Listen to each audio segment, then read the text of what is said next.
Kizito Dawton yagambibwa okukozesa olukujjukujju n'ajja ku munaansi w'eggwanga lya Amerika Abraham Collins omutwalo gwa $15,000 ng'amusuubiza okumuguza zaabu kilo 20 wakati w'omwezi gw'okubiri n'ogw'omukaaga omwaka 2024 mu bitundu by'Entinda.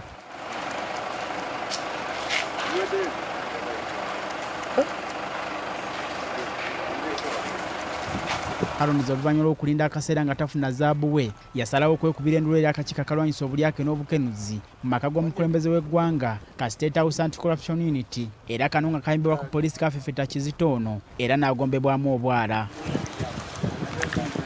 Kizito lwaleero asimbiddwa mu kkooti esookerwako ku City Hall mu maaso g'omulamuzi Edgar Karikire kyokka ng'abadde yeebikkiridde ebigoye nga kizibu eky'okumutegeera ekijje mu mbeera omulamuzi n'amulagira okwebikula ebigoye by'abadde yeebikkiridde.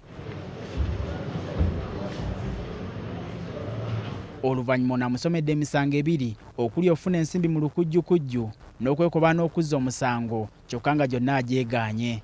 However, the cases or offences with which he is charged are very serious and are surrounding or involve a substantial amount of money.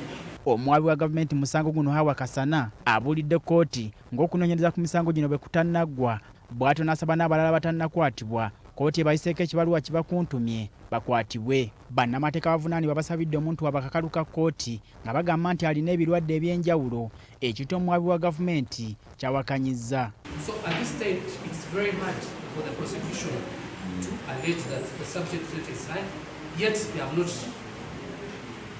not established whether it's the accused who took the money or the persons who underran the ocean. The prosecution is worried that if the accused is granted bail based on this high subject matter, they abscond. Omulamuzi mu kwensalayo ku nsonga ya Kakalu ategeeza nti abantu babadde alese okumweyimirira tebabadde na bisaanyizo n'ensonga endala. And because they are merely friends, I do not think they are in position to ensure or enforce his attendance of court as and when required. It is primarily for this reason that I will deny this application and advise that the accused finds more fit people to stand surety for him. So the application for bail is hereby denied. Accused is remanded into custody. And I'm adjourning the matter for mention. Ono asindise Kizito e Luzira okutuusa ng'ennaku z'omwezi 9 omwezi ogujja.